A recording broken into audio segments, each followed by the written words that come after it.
Okay, so this is what we are going to do today. We first will revisit what I said is the most important page in one of this lecture, which the application of dot products between two vectors. And one of this is to compute the projection from one vector to another and how long this projection or that shadow lives on this another vector. Because we are using this property to understand the change of coordinates. Okay, so we will revisit this, just make sure you 100% understand why we are doing this. Then we will use numerical examples to play with some simple data to use covariance matrix-based PC computation to run, how can you run a principal component. We're not using built-in function yet.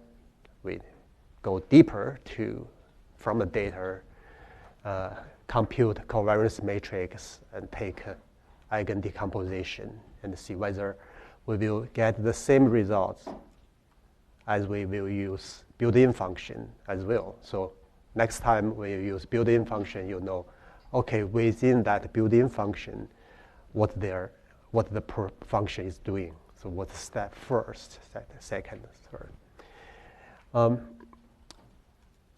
Then we are going to use t-SNE and UMAP to do the same thing to contrast the results between PCA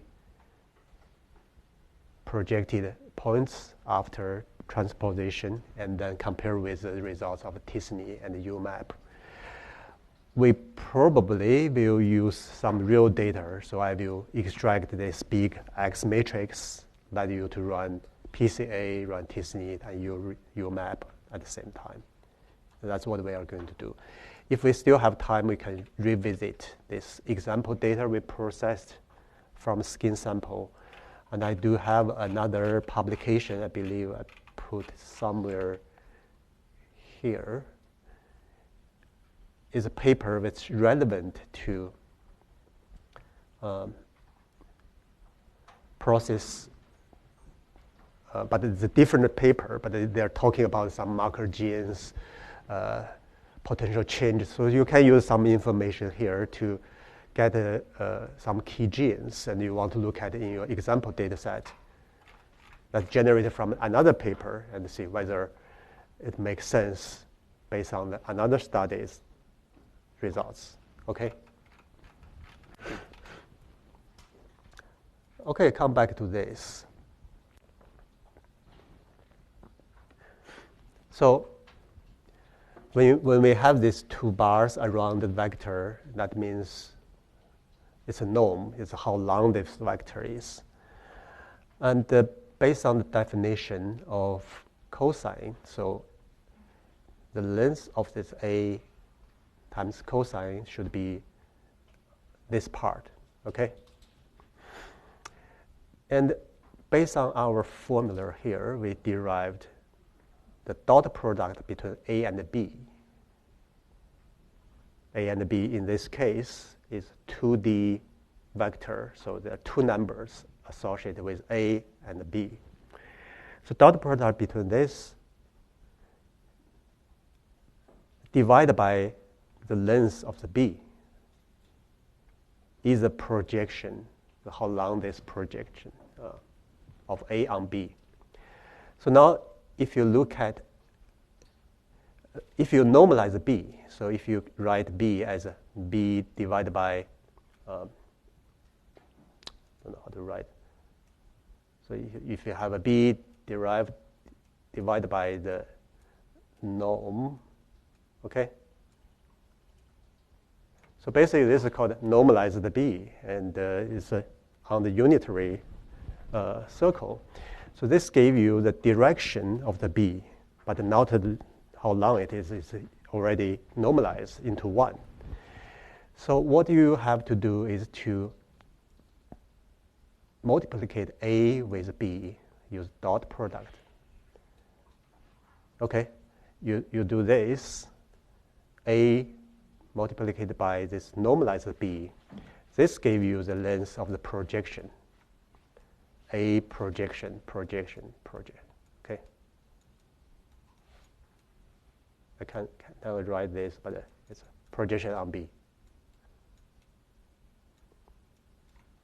So this is A projection on B. Okay. So this is the new coordinate, the new for A if you use B as your x-axis. Okay? Because you project on it. Now we are going to use an example to do this. So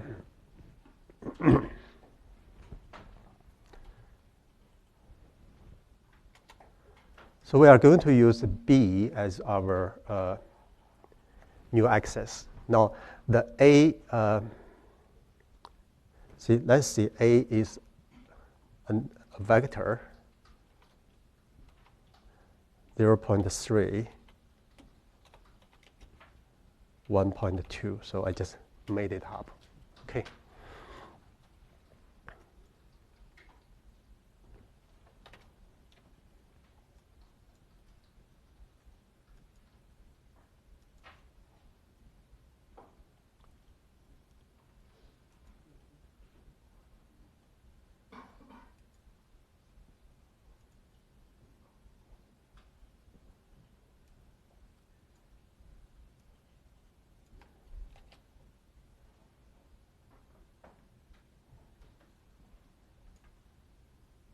So I have 0.3, this is 1.2 somewhere here. So let's see, this is 1.2, 2 here, okay.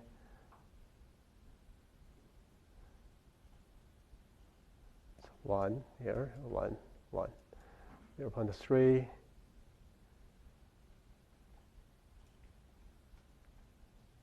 Okay, so this is my A.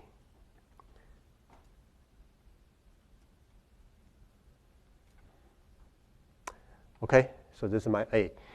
Now I want to use B as my 0.2.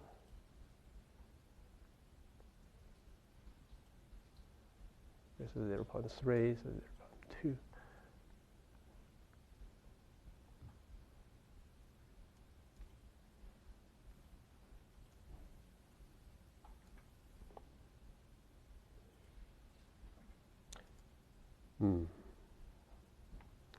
I need to find a good way to do this.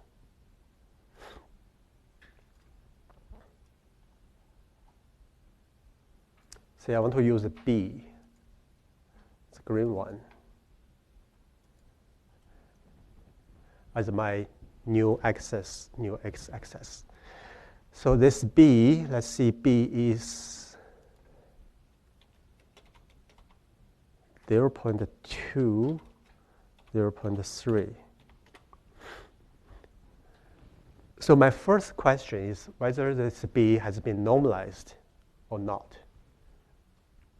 I want to use normalized B for my convenience, so I don't have to divide by the norm of B anytime when I multiply it by A.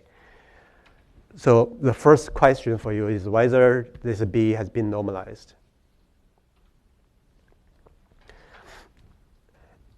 It's not, because 0.2 square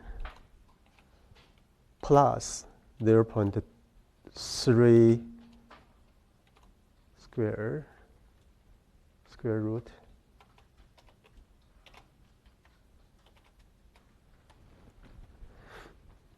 so this square root, this is the length of the b. So this is the norm of the b. Norm is not 1. So it's not unitary. It's not normalized. Okay, what I write here is supposed to be the same as this. Okay, this is how long the b is. The length is a scalar, so a vector. It's not a vector. So I need a normalized version of the b to use as my x-axis, because at this moment, without considering this green curve, so what's the coordinate system for my a? For the current, the a, my x-axis is 1, 0, right? My current x is 1, 0. My y is 0, 1. So this is my current coordinate system. But I want to use my b, and it's orthogonal, so I want to use a b and also, so see, this is the bx, this is the by. So I want to use this as a new system. Okay, make this longer.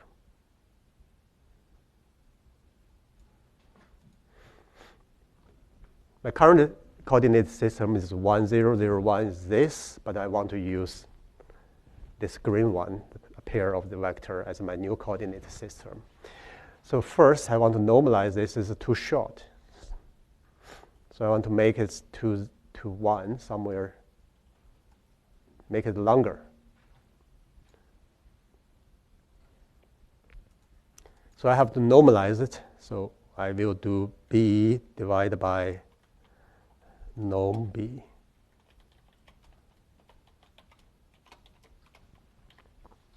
Okay. If I run this, I'm not changing the direction of the b, but I just make it longer, let it to land onto the unitary circle. So its norm is smaller than 1 because I defined the too short. Actually, it's make it longer after divided by the norm. So now this is my new definition of the vector b gave me the direction, and I'm going to use this as my new x-axis for my coordinate system. So you can confirm, so norm b now is 1.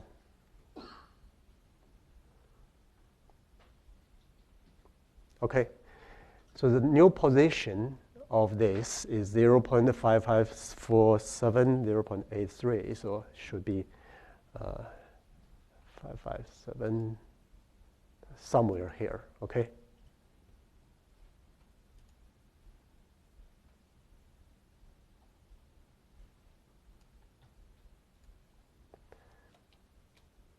So maybe I change this to a line.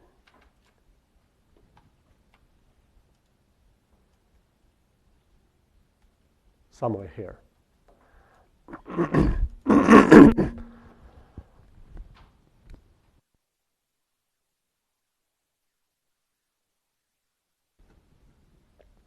I will extend this a little bit so later I can see the projection of A on it. I will temporarily leave this alone. I don't consider y-axis yet, but just look at the projection of your original point A. So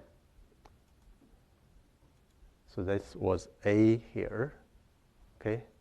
Project onto your B. So that's what we learned from the slide. That's A times B or now it's A times normalized B is a projection.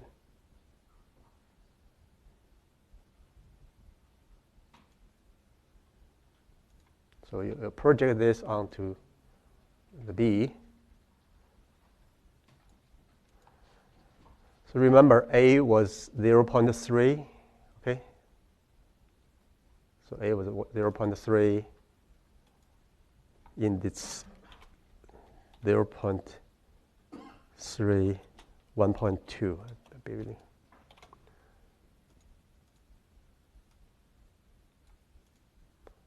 That was A's original.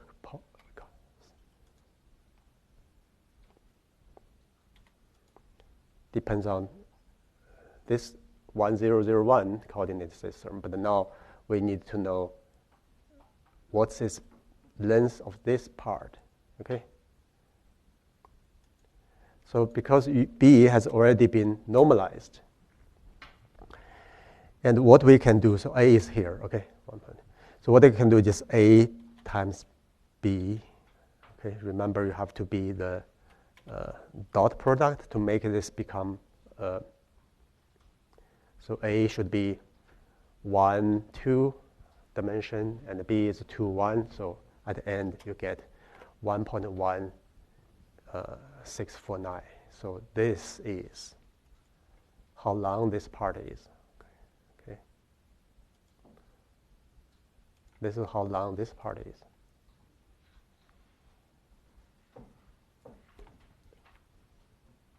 Change color.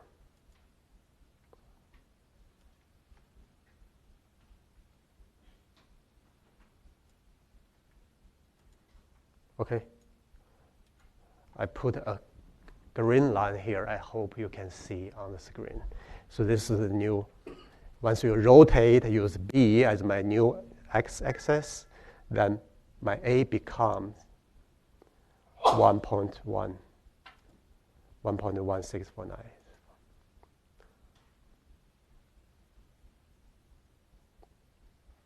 Okay. So this is a dot product between A and B.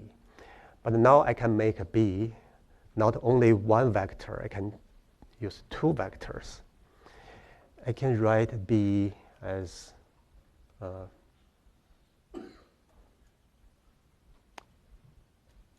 now the B is, sorry for this. So now the B is just x-axis. I can define the y-axis at the same time. So this will be, see, B, the big B.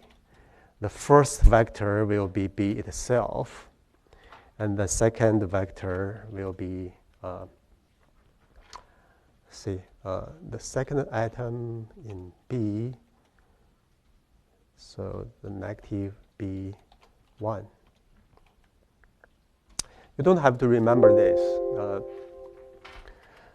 because this is just a way you can set up the y-axis when you have a 2D. So you know the first axis is that direction, and automatically you know the other one is here.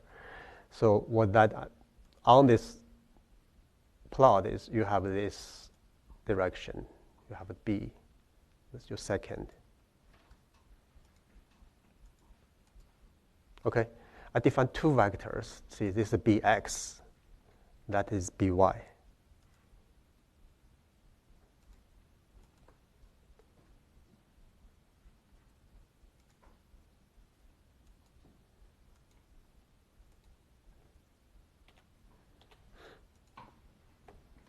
So I put these two vectors together rather than you can compute A times Bx and then A times By separately, use two steps. Then you get the projection on Bx and By. But you can compute them at the same time. So you can have define this all together. Then you have A multiplied by B, and you get its new coordinate directly. So rather than compute two steps, you just multiply it by this matrix, and you get the new projection on Bx, By directly, just one step. Is that clear? Okay, so that's what we doing this rotation basically, and you rotate your axis from 1, 0 to bx. You rotate your 0, 1 to by. Okay, the same as you rotate your a to clockwise, more close to your x-axis.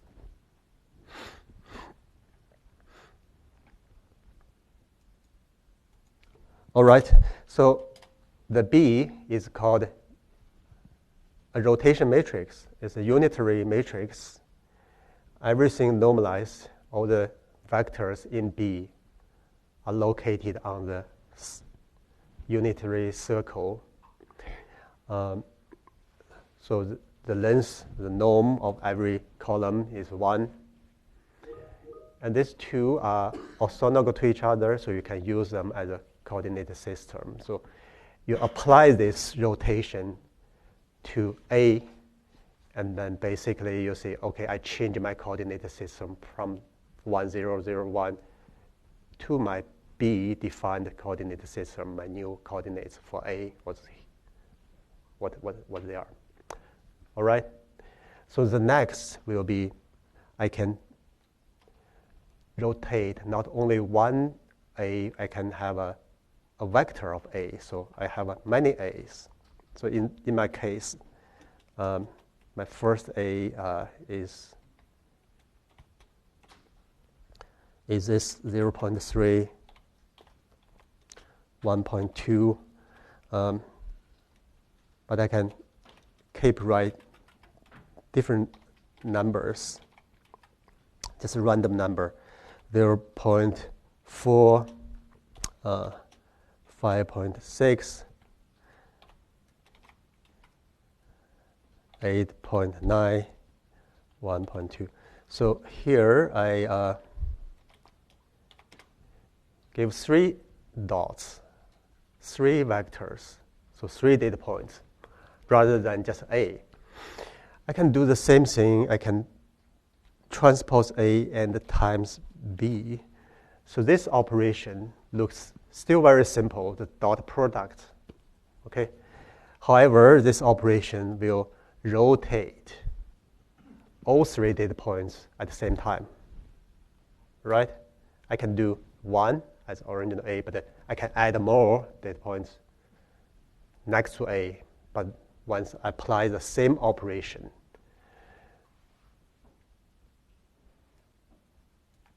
okay, 0.3, 1.2 become 1.1649 and negative this. Okay, so that's why I apply this unitary rotation onto 3 data points. But you can expand this to 3 million and even longer. It doesn't matter. The same operation. So that's the power. You use this dot product to rotate the whole space of your coordinate system, and all your data points in the original 2D space will change their original position. So this example is the 2D example. As I said, you can extend this to 3D, 4D, or even higher dimension, the same thing. So our job is to find a good rotation matrix, a good B matrix. So it's 2D, it's 2 by 2, it's 3D, 3 by 3. Depends on the number of dimensionality of your data. Okay? Is that clear? That's a review of this projection and the change of coordinate system using dot product. So what's next in our?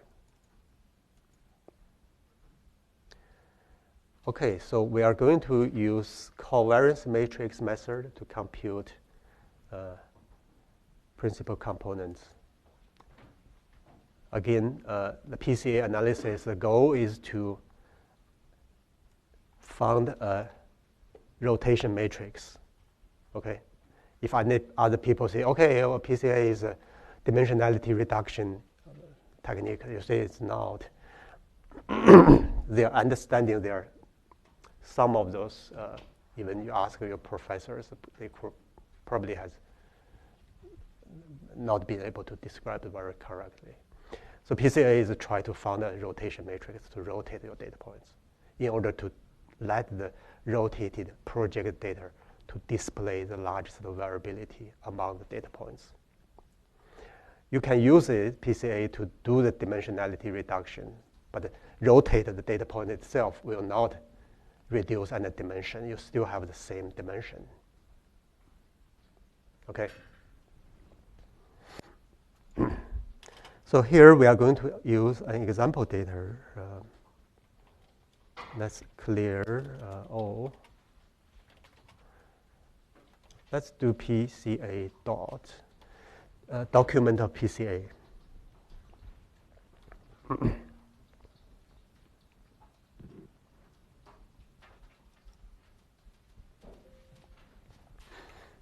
We are going to use their example data set.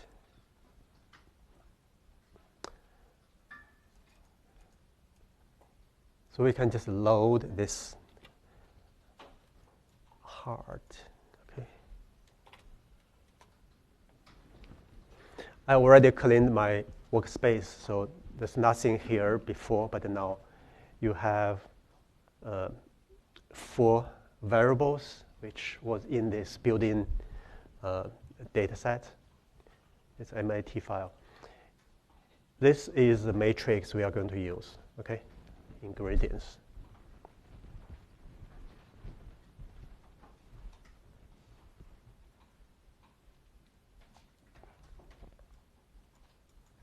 So we will call this ingredients. I just copied the name, so easy to handle. This is a small data set.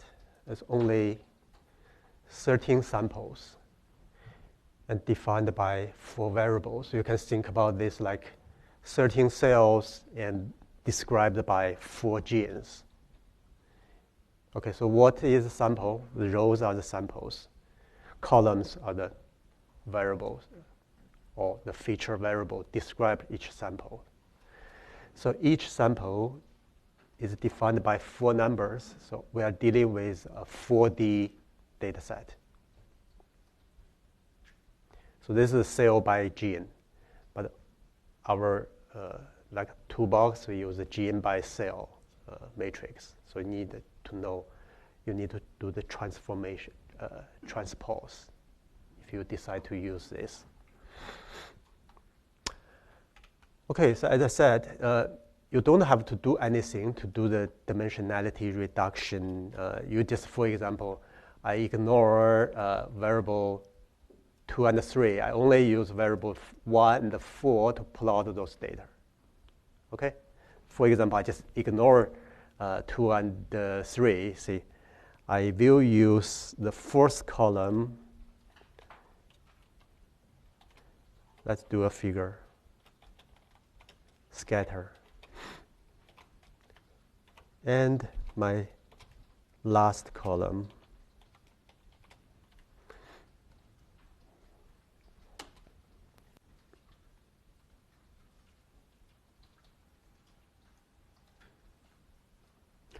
This will give you a low-dimensional projection. So basically, you are looking at variable 1 and 4 defined 2D space, and you project your data onto there. So they are doing the dimensionality reduction, right?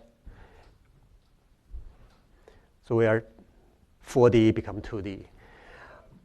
Yeah. In practice, the feature selection is arbitrary. I mean, in this case, we select column 1 and 4 just because examples, right? But Yeah. we should use PCA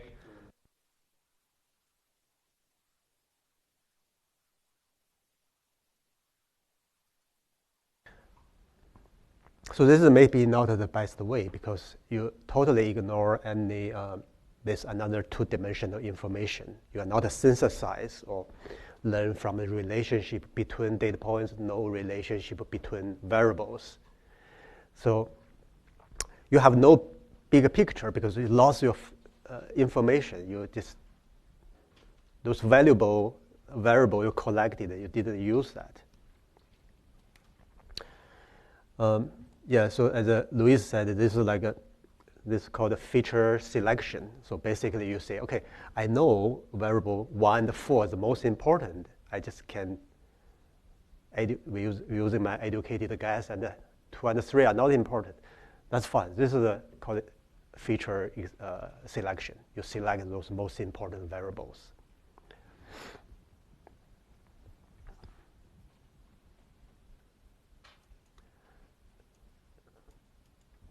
Okay, so now we need to follow the procedure of PCA. Remember the first thing, what's the first step we should have? You remember from the slide of the lecture? Mm-hmm. Yeah, so so even before that. No, eigen is after.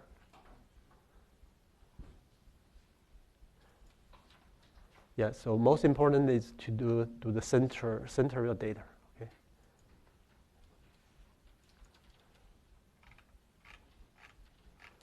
Let's see.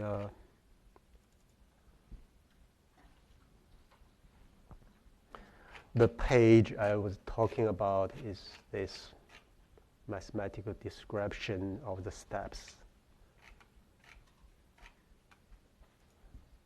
Yeah, so it's this.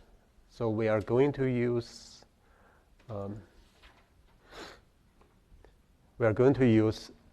numerical examples, the data 4D data, to follow this step.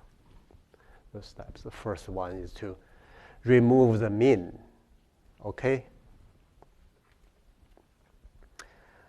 The reason is right now this big X, those values are not comparable. So for example, so this problem is not so severe in this case. But you see the second column, this variable is around 50, maybe 30, 50.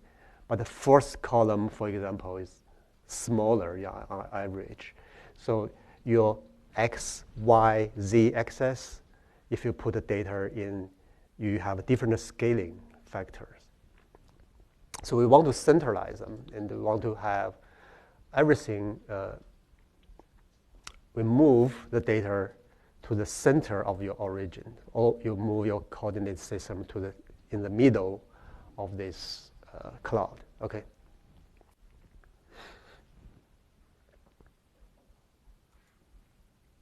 So what we can do is to compute a centralized data, and this will be done by X minus min X.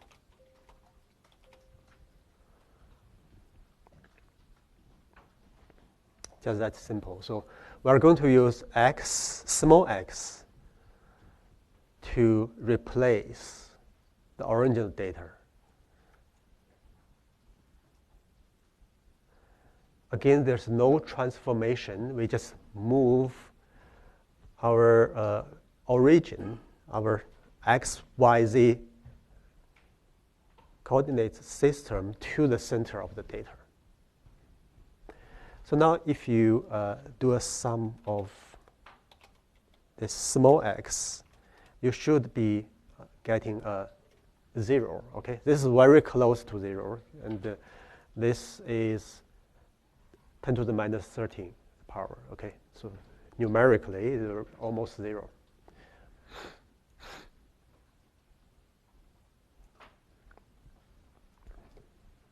So this is centralized data.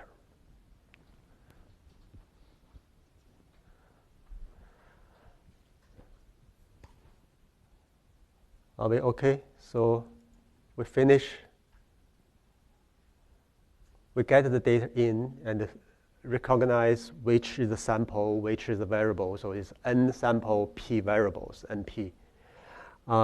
Then we remove the mean for each column, for each variable. You minor each of those data points to the mean of that variable, and then you get centralized data. So the next, we are going to compute covariance matrix.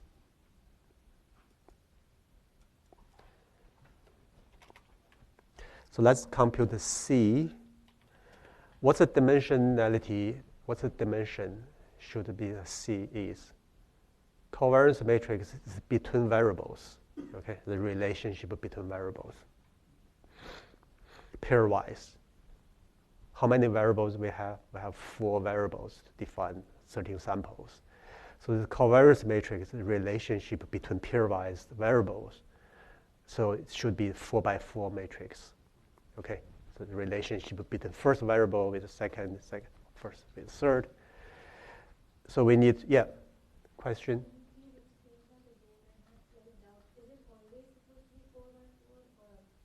It depends on your input data. In our example data is 4 variables to describe certain samples. Yeah, the covariance matrix should be 4. But if you use 3, then you have 3x3. If you use longer and more variables, the covariance matrix will be larger. Yeah, so it should be the same as the number of the p. So here, if you see, okay, this. So if you look at this definition here, you see covariance matrix is in this real space p by p. So that's the number of the variables. Okay. To compute this, you just transpose. You centralize the data. Remember to use small x. Okay. Transpose it, multiplied by the second one, then divide by 13. So this should be your covariance matrix. I make sure this is what it looks like. Is that what you get? Same thing? Okay, then you're right. So we compute the covariance matrix, and this is relationship, interrelationship between your variables.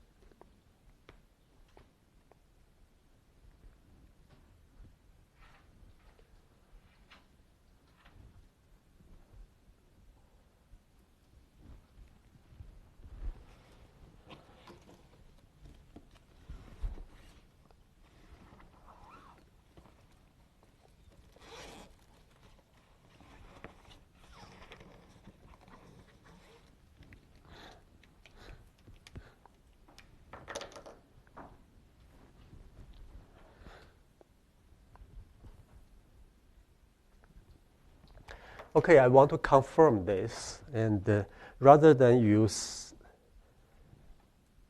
this very basic linear algebra operation, the multiplication between vectors or between matrices, I can use built-in function, this covariance matrix built-in function. I can give x and y. So give me C, and then I just confirm that we get exactly the same answer. Okay, if you compare the answer of this built-in function, you are using the original data, even not centralized, but within this function itself, they will centralize the data and compute the covariance matrix using basically the same way we are doing. So one is the indicator to let the covariance matrix use n rather than n minus 1 as your nominators in this. Okay. Normalize your values.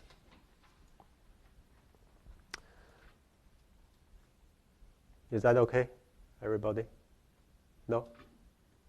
So if you want to learn more of this function, you can see doc, COV, and this function, for example, is inside descriptive statistics in MATLAB. It's a basic function. It takes a matrix in and computes its covariance matrix. You should have same function in other languages in R and Python. But we know how to compute it, okay?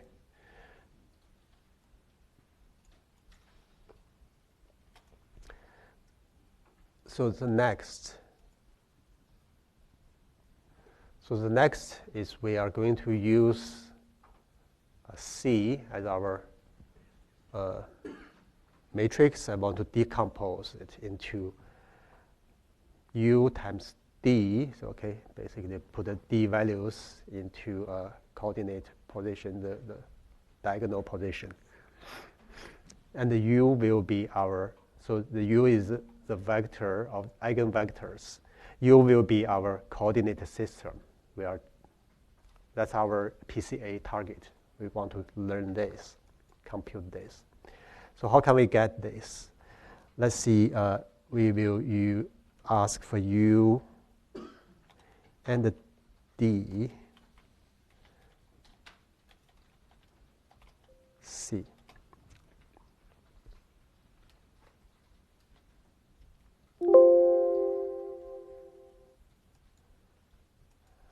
Yeah. So the function name is called EIG. Okay.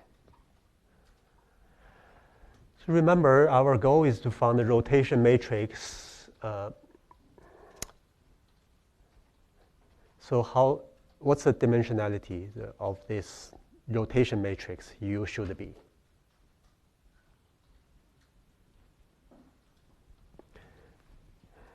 In the example, I have a hard time to draw. We used a 2D system. So that's our rotation matrix was a 2 by 2. But this data set has a 4-dimensionality. So our U should be, the rotation matrix should be a squared 4 by 4 matrix. If you check this is the rotation matrix, okay?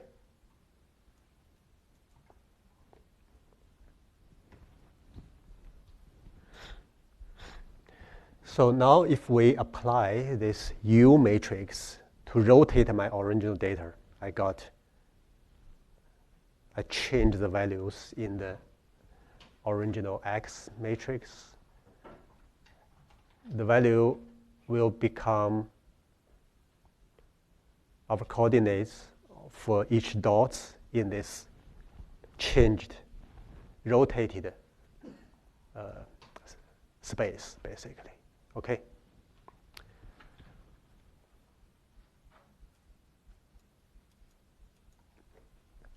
And the D tells you have four directions. So first is in your new coordinate system, your x-axis. And the second you can use as a y-axis, as this z, and then this fourth axis. D will tell you in which XYZ system, which one gave you the largest dispersion. So give you the values of the projected data and their dispersion, basically. If you look at these D values, there are 1, 2, 3, 4 values, and the last one has the largest value. That means after you do this projection and your fourth dimension axis shows the largest variability of the data, the occupied mole. So we are going to use the last one as our new x-axis, and the third one as our new y-axis, because we try to learn the major components. So the last one is your number one principal component. So we should use this direction, so the last column in the U matrix as your new first axis to disperse the data. Okay?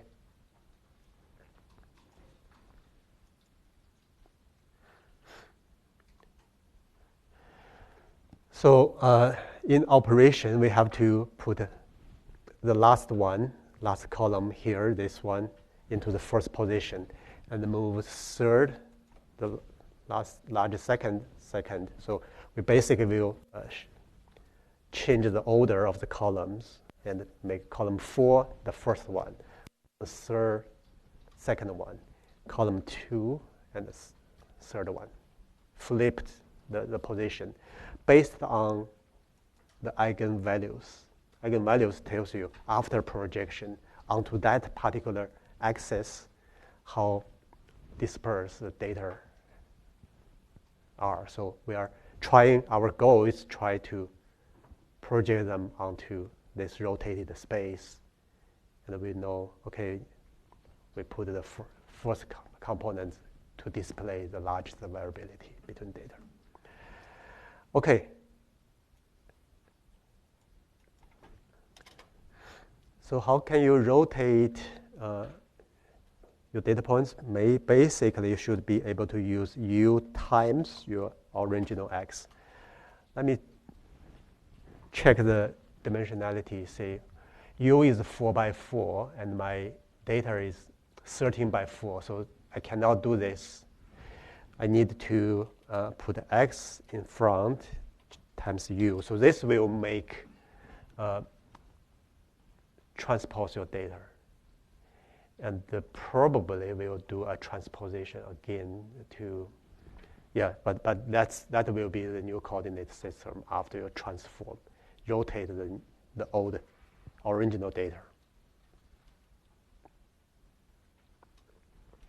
So the answer will be 13 and 4. So this is rotated data, okay? I don't worry about I will change the length of the original data because I'm using unitary matrix. The rotation matrix U has all the norm for each vector inside there are 1. So I won't change any norm of in original data matrix.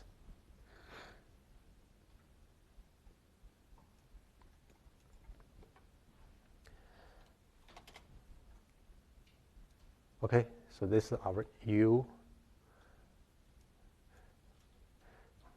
So U is the goal, why we are doing this. We try to find this rotation matrix. And this one hasn't been reordered. We need to reorder the first column as a first to make this as a real results. Let's see. I can run PCA directly, okay? So if I do coefficient of the PCA and put X in there,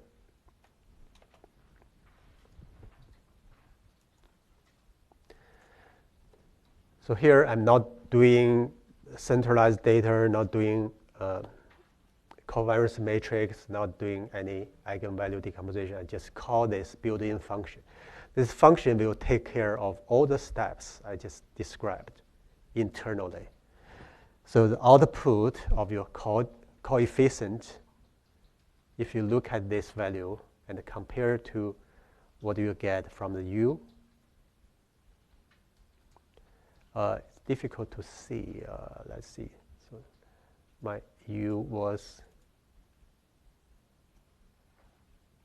so that's what the U, I display it in,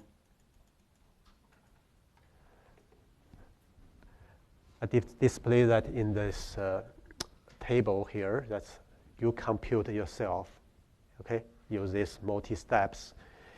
And this is the answer by PCA directly. Do you see the similarity between this? Okay. So this column the last column was put in the first position, right? And this supposed to be the second, but you see the difference. The negative sign is because this PCA building function compute a direction which is opposite to the what we computed, but the direction are the same. Okay, it's just opposite direction. So you can still use the same direction as your axis, but it just point to the wrong, not wrong, but the opposite direction. And the third column here is the same as the second because the second associated with the third levels of variability. Okay, so the PCA building function generate this rotation matrix and ordered them by the first vector, okay, the first direction to show the largest projected variability, and second will show the second, the third will show the third. All right, and it also gave you another result called a score, and the name not so intuitive sound, but the score is after you rotate your original data x, what's your rotated points? So if you look at the score, this is a 13 by 4, okay?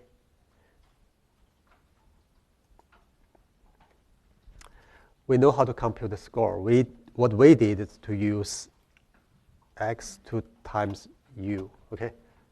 Right? We use our own computed rotation method to rotate original data. You get the score, but inside the PCA function is doing the same.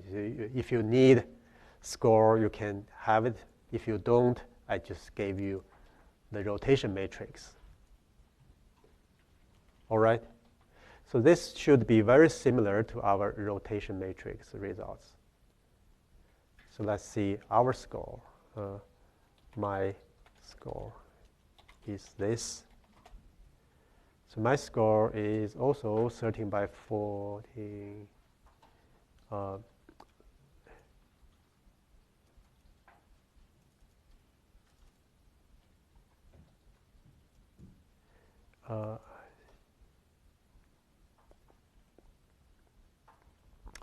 Yeah, because the rotation matrix is different. My U hasn't been reorganized, so we get different results. But the same idea, okay? So now what you can do with the score. So score is your rotated data points. And also we know the first and the second will contain the most variability. So what we can do is to plot the score. So this is score compute from the PCA. We can just plot these two variables. Okay, so figure scatter. This time I use score. This is and score 2.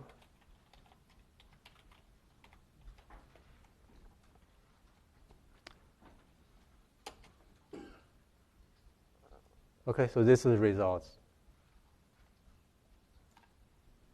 You should have 13 points on your 2D scatter plot. And we choose first and second components, rotated results, and these results was in this variable called a score. We just plot them out. This is why the most separated with x and y axis space.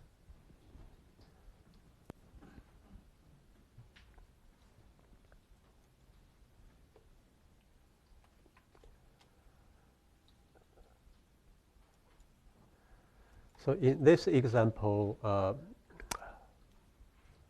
ingredients 4x4 matrix, it should be the same as our results.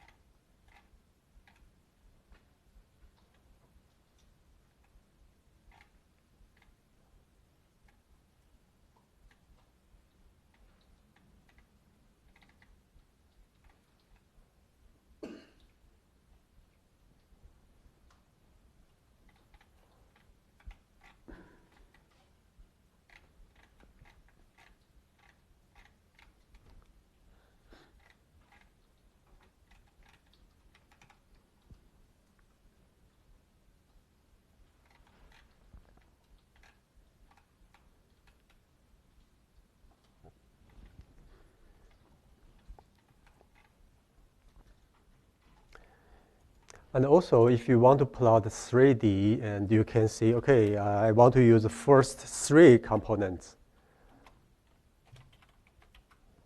You can do the same. Okay, 3.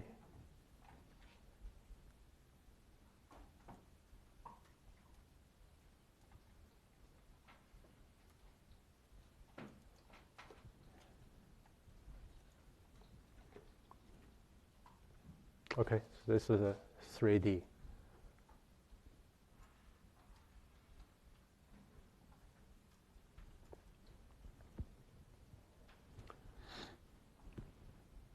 All right, it's time to take a break. 5 minutes, okay?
Okay, we are going to move forward to look at the t-SNE, okay?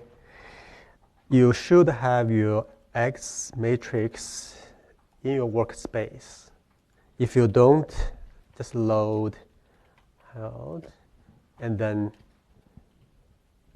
get X ingredients. So this is just a small data set that we can easily play with.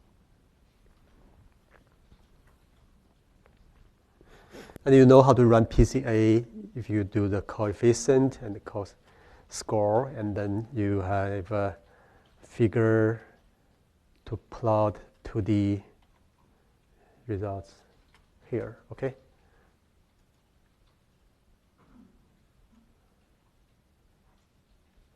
So that's our PCA analysis.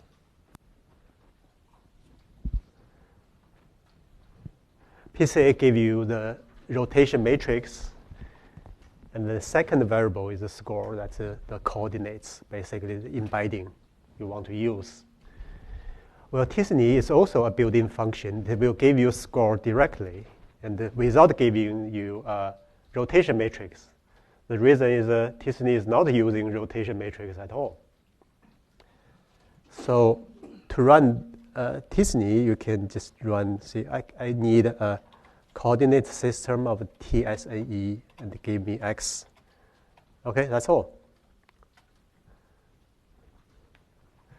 So remember, X has to be sampled by variable. If you have a X single cell data matrix, it's by gene by cell, we have to do X transpose to give this function. Okay. I call this score as S1, okay, because I'm prepared for a score from a UMAP as S2 to compare. But you can give any variable name. And you will find this is 13 by 2, okay? So the original data is 13 by 4, so t-SNE gave you 2D embedding results. Now you can plot S1 using the scatter plot to look what's the results of the t-SNE.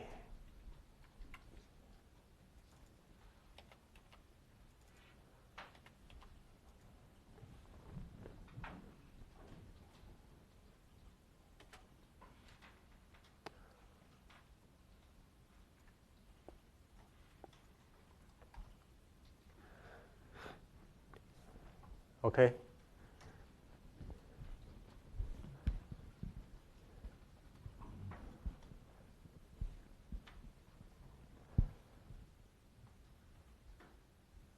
Do you have any questions here?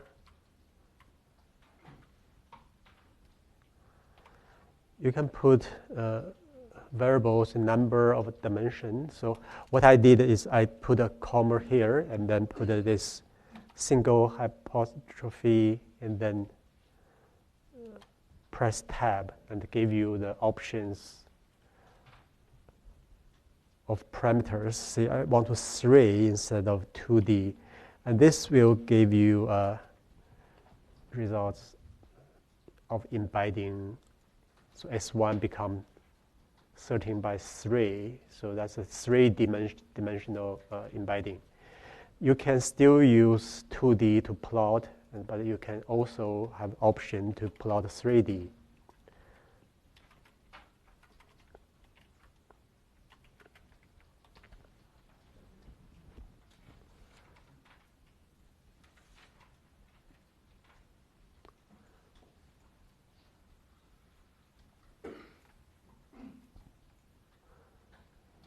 All right, so those are the comments I use. Command line basically I use in the toolbox.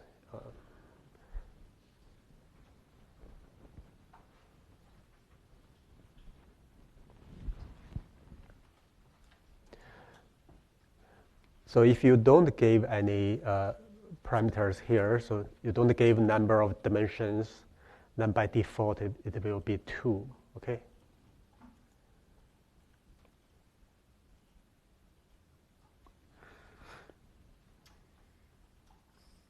So the relationship, the likelihood they become neighborhood is low? No. So those numbers means nothing. So you can just ignore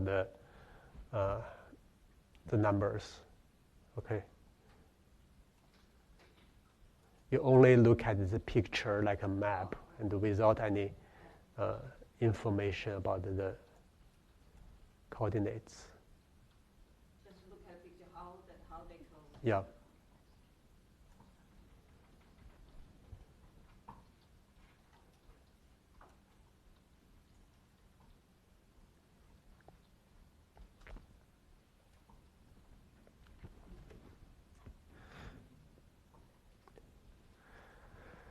MATLAB does not have built-in function for UMap, but I had that built-in the toolbox. So if you have this toolbox installed, you can run S2, then you type run dot, you need MT stands for MATLAB, and UMap, okay? So this gave you the UMap embedding.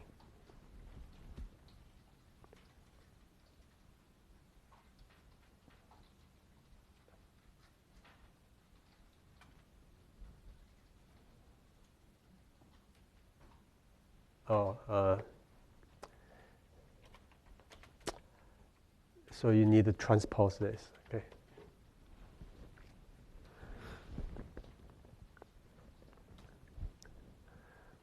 Because this function is inside the single cell data, it takes variable which rows are the variables, columns are the samples. So this should give you 13 by 3. Yeah. Some warning message, but it's okay.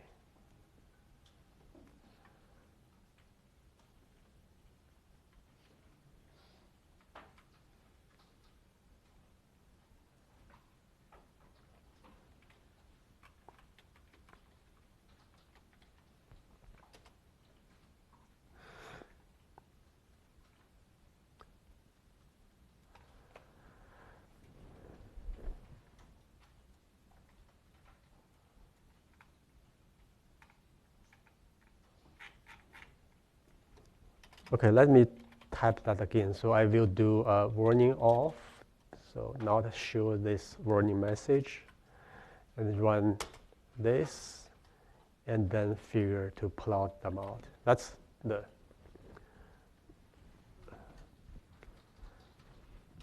comments I will use. So this, the definition is different from the standard PCA and UMap. Disney, I ask for this transpose, just make this variable and the sample dimension correct to give this and then get embedding 3D, and then that's UMap results. Okay.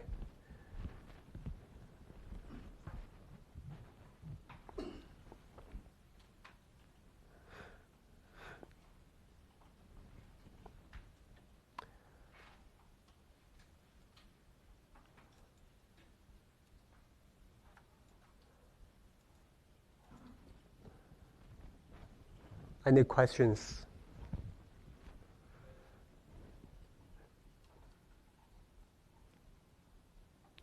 Now we are going to play with real single-cell data. I will get this big matrix. This is gene by cell, and then I leave you alone, and you use PCA, use Disney and UMap to do this. Okay.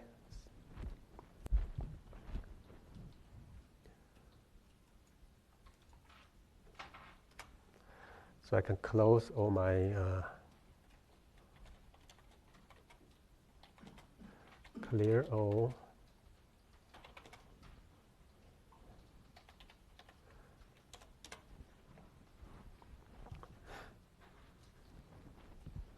I made some small changes in this interface.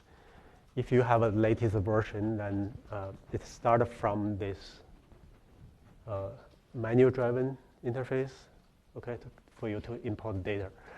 So I changed the layout of these menus. There was a long experimental submenu here. I just dissolved all the items, putting them into tools, plots, views. So you should be able to still find all the menu items in your old interface, but not just reorganized. You do the same thing to, for example, load example data. This time, we are going to load in raw data. Okay, no embedding.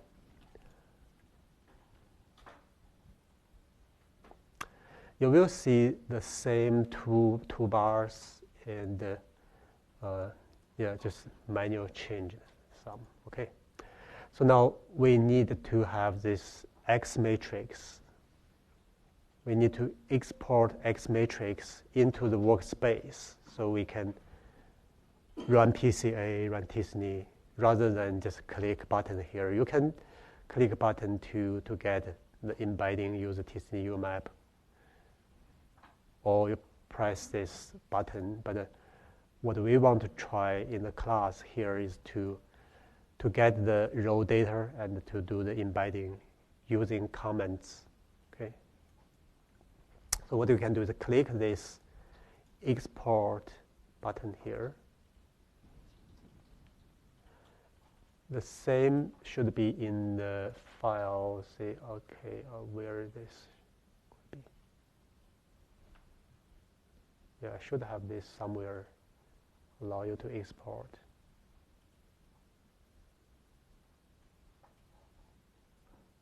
Yeah, for now you just click this button here, and then you see I want to export my data into workspace. If you're using the old version, you still have this function here. So what we need is big X, so you tick this. If you want to have a G name, you can still tick the second one. So the top three, okay?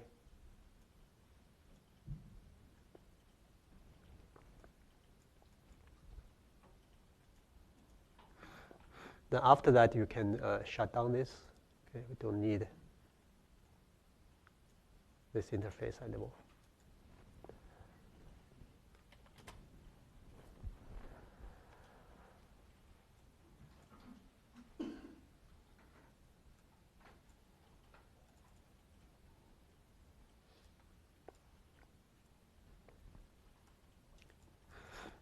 Okay, now your job is to run PCA for this data matrix.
Yeah.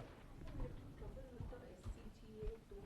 Like last session, it was already installed. I reinstalled again Uh-huh. using the same code, but I'm unable to get the dialog box. It says some error. Oh, so you had it installed already? I again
the new interface. Some of you have a trouble to start with the interface. I don't know, for some reason, how many? Yeah, 2, 3. 3 people have a problem. Do you have any problem with the latest version? No. It's not the latest version, I know. This, yes, it is. It is? Okay. Yeah, it's the latest version. Yeah. But whenever Yeah. in the button, it's save as. Oh, yes, right. That's right, yeah. It's just, I don't think the computer can handle it. Mm-hmm. And so I remoted into mine, and it took maybe 3 or 4 minutes, and it was going and going and going. Yeah, yeah, And all I did was the coefficient. yeah.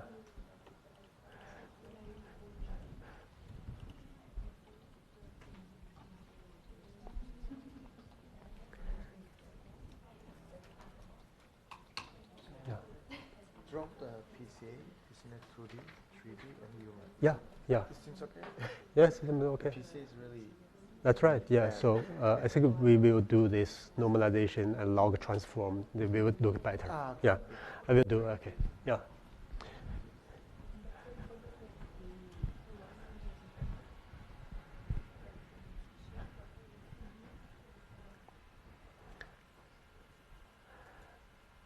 So I will see, try to do PCA with this and show you how I will do it.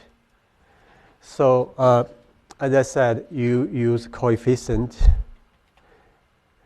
But in this case, I don't need a coefficient because the PCA built-in function will help me to do this rotation internally, giving me the results. What I need to do is to make sure it's been transposed. The reason is this built-in function PCA takes matrix sample by rows and the column of variables.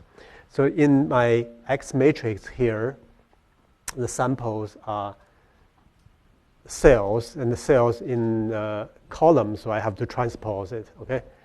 So this will give me the score, and for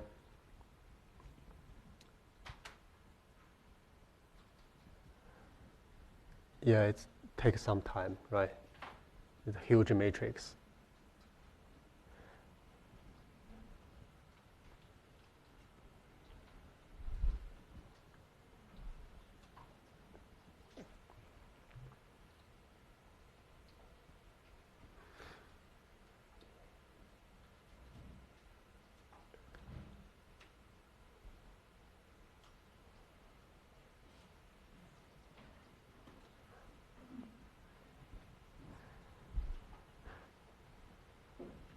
Yeah, for some of this large data set, this X, we use a sparse matrix representation. So in that case, if you click this, you don't see the values. In that case, if you want to change, you use a function called for and put X here. Remember to put a semicolon. And this will convert a sparse version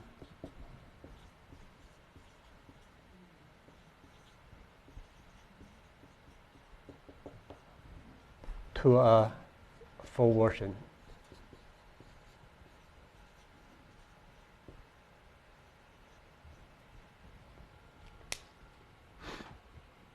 Same variable, same information, nothing changed. The reason you use a sparse matrix is because there are so many zeros, so you don't have to put every zero occupied the memory space. You can just see, oh, next I have 100 zeros, and in that way, you compress your data, allow the computer to handle large data set. But you really want to see X here, then you can do this transformation to force the computer to show me all the zeros, even there are hundreds, thousands of them.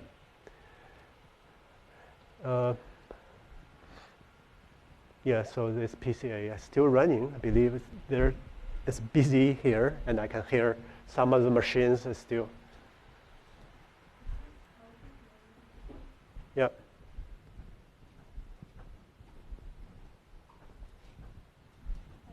same, but I did x2 because mine is sparse. I mean, after doing sparse matrix. Out of memory, yes, it's too large. Yeah. So I'll just put Yeah, yeah. Use a small example. Maybe just look at this. I will change the font, make it bigger now. Okay.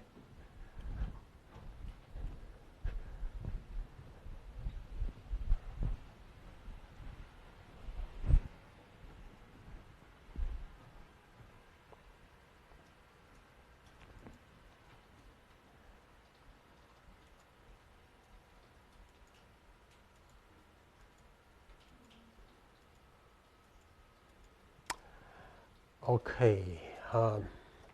Now you should be able to do the same thing here. Remember this score? Yes. Okay.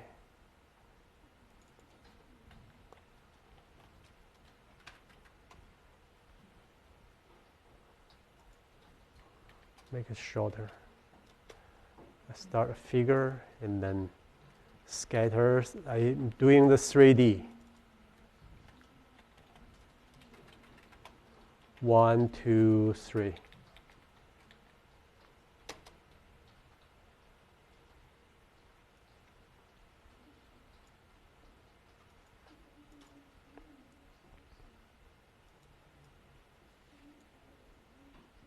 Yes. Excuse me, can you explain why we need to transpose the x again? Because by default, this built-in function asks for a matrix with rows are the samples, columns are the variables to define those samples.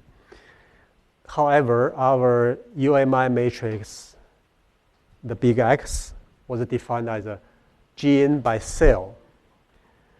But we want to use cells as a sample, so you transpose them, put the cells in the row, and the genes into the column. So you use those genes to define the property for the cells.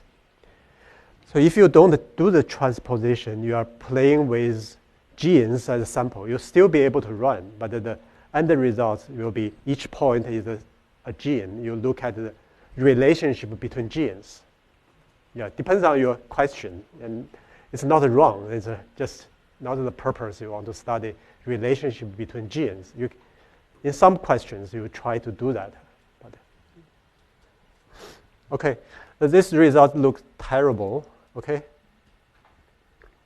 What we can improve is we can do the log transformation for the X input. That's what I'm going to do. I'm going to do X and to do the log transformation 1 plus single cell norm. So this is a function that normalizes the library size.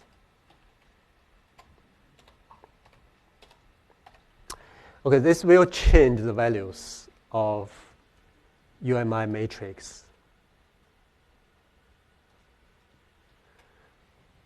So this will do library size normalization using a function in the toolbox. And the outcome is still this X matrix, but normalized by the library size. And then each value I plus 1 and take a log. So this is just a very typical log transformation people use all the time to make this X slightly normalized and transform the log, because some gene may have UMI 2000 and most of them just 2 or 1. So you take a log, you put this extremely large value back to the normal range a little bit. So this will help a lot for the PCA analysis. So this function, this is a line of code will do this job. There are still some problem people are discussing whether this is the meaningful transformation, but in most of cases, we found it's okay. Yeah. So if I run this again, and I should have better PCA results. Let's see, now the X becomes this. Instead of 0, 1, 2, 15 integers, this have been log transformed. The values are more normal distributed. So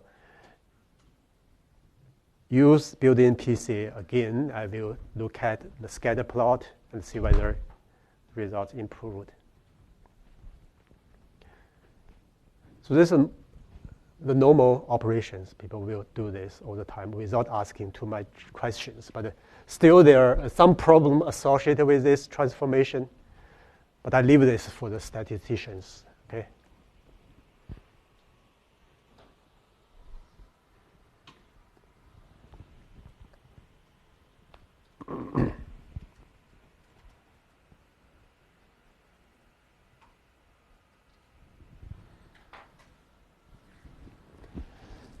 So if you finish this step, you can plot them out. You can run t-SNE and UMAP using this input for t-SNE, but not transpose for UMAP, because UMAP is the function I defined differently.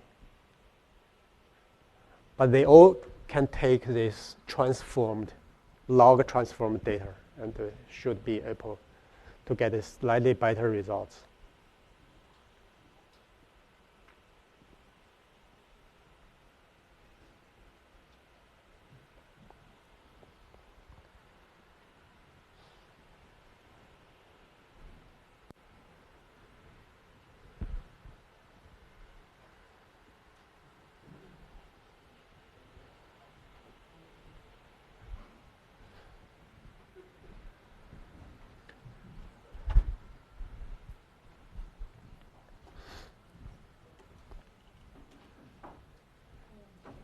Yeah, I'm sorry, will you be able to make the screenshot for this error message?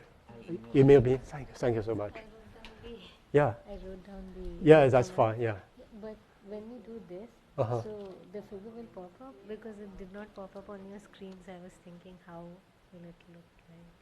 That look different from your. Yeah, I just wanted to see how it will look because you also wrote figures, so it should pop up, right? Yeah. The figure should come Yeah, up. the sugar is embedded behind this. Oh, Yeah. okay. It That's should what be I was there, yeah. thinking. Maybe do we have to put another function there? No. It should still there. I think they will give us homework. That's Okay.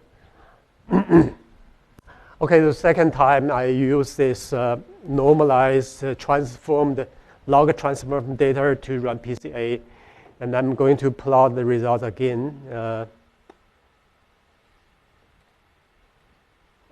Okay, so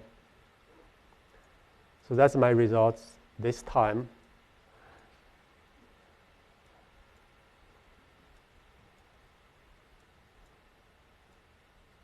Okay. You start to see the clusters of cells, all right? Now, let's run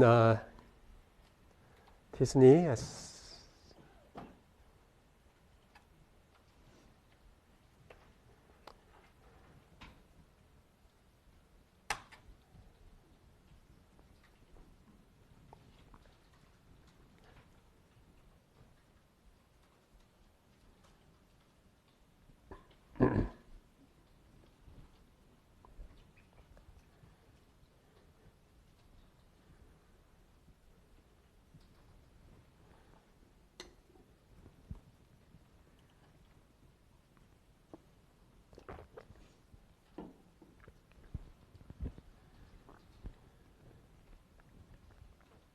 yeah.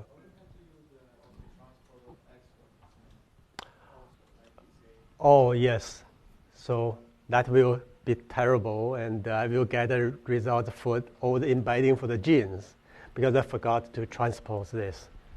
But I will see what gene embedding look like.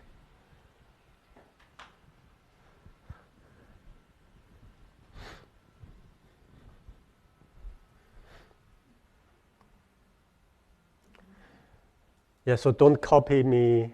I forgot to transpose x before I put into this function.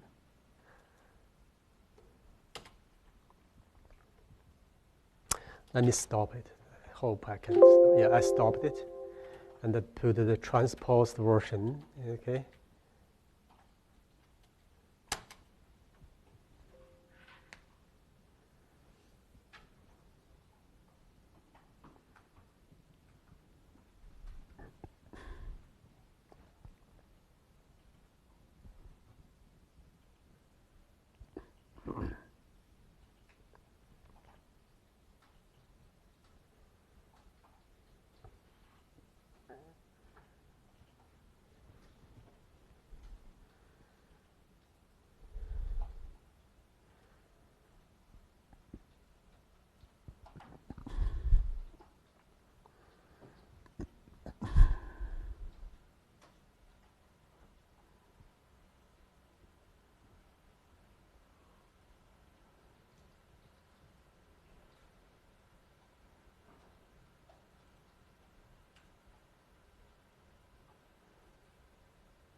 Okay, I think we can stop here today, and that's my results of Matisny and then the 3D scatter plot to show you the cell clusters.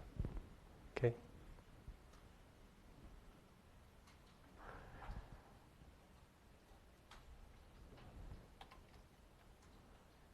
I can run as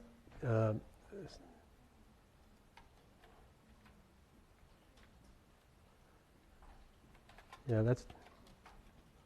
I don't think I can finish this. Let me see how long that will take. So UMAP, same thing. You just change the name of the embedding variable in S1 into S2, so you have a UMAP embedding. But remember, don't transpose in this case, because this function takes gene by cell matrix.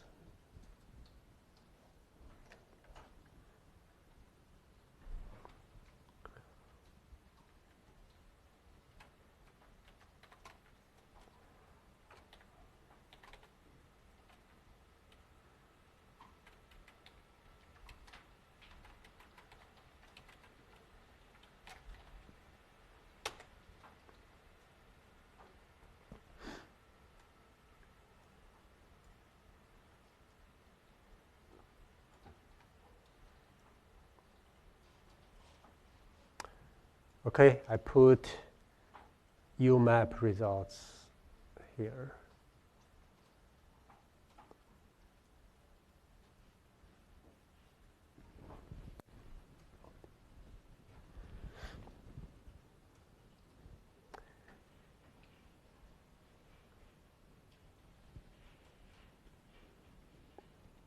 But by default, we use Tiffany, right? Yes, it depends on, they are similar methods, and you can try both and see which give you the better resolution for your problem. Yeah.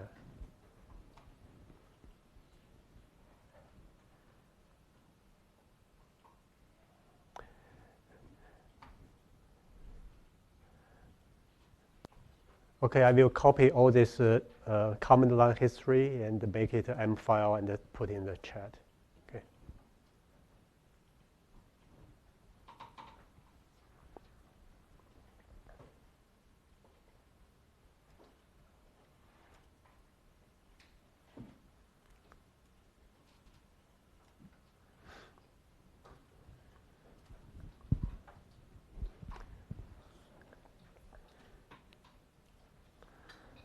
So inside this toolbox, I just do the exactly same thing. Just use that interface to allow you to click and use the menu to achieve this, but internally, and you can run this code yourself to get the same results. Okay.